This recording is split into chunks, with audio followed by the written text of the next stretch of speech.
عجب نکره بیشا خودمی. کوفه از این غول‌ها نداشت. داشت؟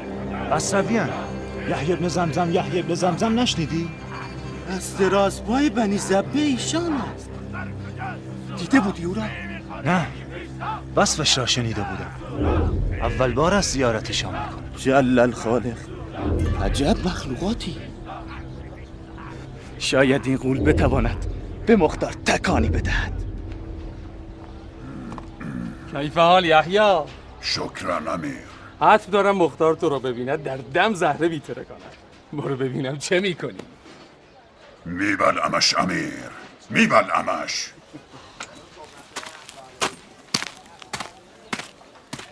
قرار است چه کند؟ بیا و تماشا کن. پرسیدم این دراز پای بنی زبه قرار است چه کند؟ کاری که هر جنگاوری در میدان میکند. رجز میخواند و حل من مبارز میطلبد. شاید به رگ غیرت مختار بر بخورد و خود را نشان دهد. مختار را تحریک نکن جعفر، بد میبینی. بله. چه فرمودی؟ کری آقازاده؟ های های ابن هور، مراقب باش زبان تیزت سرت را به باد ندهد. من مثل برادرم مصعب بخشنده نیستم. میدانم. از 100 شتری که شرط بستی و ندادی فهمیدم چقدر بخشنده ای. پس معلوم شد چرا پکرید و از کجا میسوزی. مختار که زانو بزند 100 شتر شما هم نقد میشود. جعفر! مختار بیدی نیست که به بادی مثل این دراسپا بلرزد. او آتش در حال مرگی است که اگر فوتش کنید گر میگیرد. هم خودش را میسوزاند هم ما را. مشکوک سخن میکنی ابن هور. هم خدا را میخوایی هم خرما را. از یک سو معتقدی نباید به مختار امان بدهیم، از سوی مخالف بیرون کشیدن او از سوراخی. دست و بعید نیست مأموری در سپاه ما رخنه کرده و با اغراق درباره مختار رعب در دل سپاهیانمان بیاندازیم. تا وقتی آل زبیر بچه سردارانی چون تو دارد محال است به مختار غلبه کند. خائن بالفطره.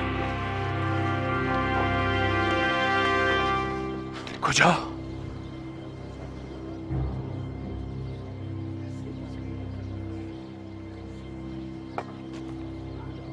شمشیری که به آسانی از غلاف درآید سر صاحبش را هم آسان به باد می‌دهد. در عجبم چطور تا به حال زنده مانده ای؟ پرسیدم کجا؟ من و افرادم جنگاوریم. نیامدیم در بازی بچگانه شما داخل شویم و مشق جنگ کنیم. یا ما یا معرکه درازپای بنی زبه.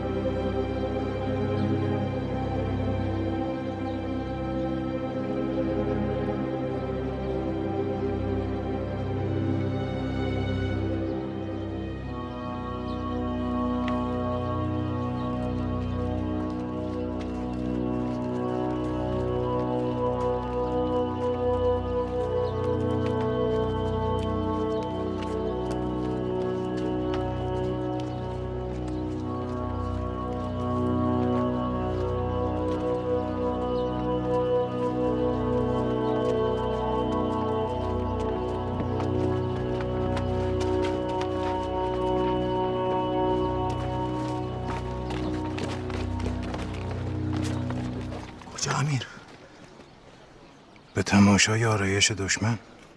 جسارت است امیر. ضروری است شخصا به برج بارو بروید. دیدن آرایش دشمن از ضروریات جنگ است. می شود فی الحال به کنگره نروید؟ چرا؟ ممکن است مناظری ببینید که خوشایند نباشد. از واقعیات غیرقابل انکار جنگ دیدن مناظر ناخوشایند است. لااقل کمی صبر کنید. وقتش برسد خبرتان میکنم. واجب شد از صاحب کنگره برویم. پشت دروازه چه خبر است که شما را اینقدر ترسانده؟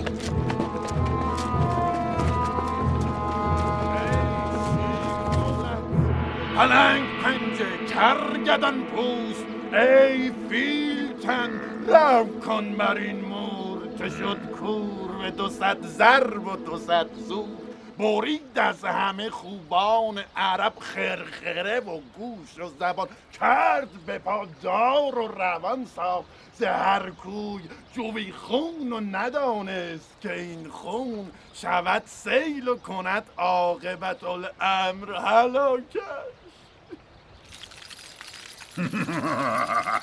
خیز کرده از حیبت تن لرزان شماست پهلوان، ما به تنم سیخ شده، دستاشم خیس شده، ما به تنم سیخ شده، دستاشم خیس شده، ما به تنم سیخ شده، دستاشم خیس شده.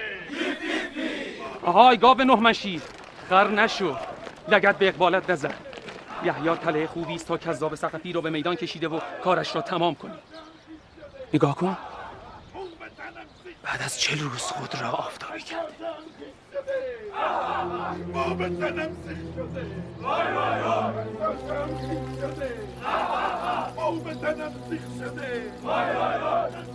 من هنوز از جانم سیر نشدم. خدا به داد تو با این غول کله پوک بنی ضربه برسد. تله‌ای کاشته اید که صیدش خودت.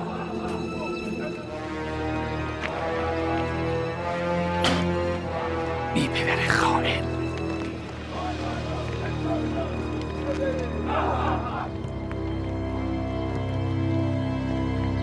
شنیدم سحر و جادو بلدی، پس عصای موسایت کو کذاب.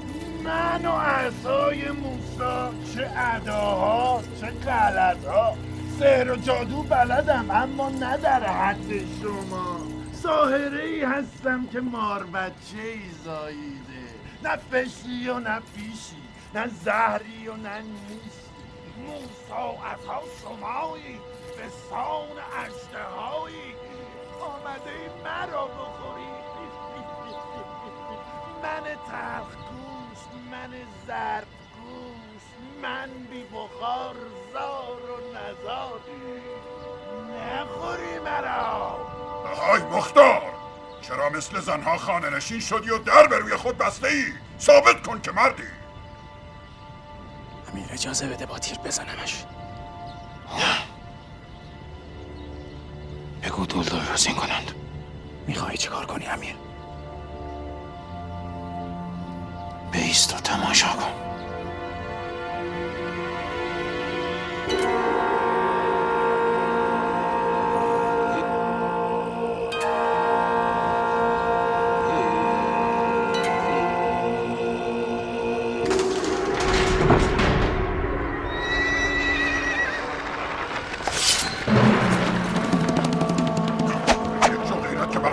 کار دستش داده. کشتن مختار افتخاری است که نصیب هر کسی نمی شود. حاضر یحیی؟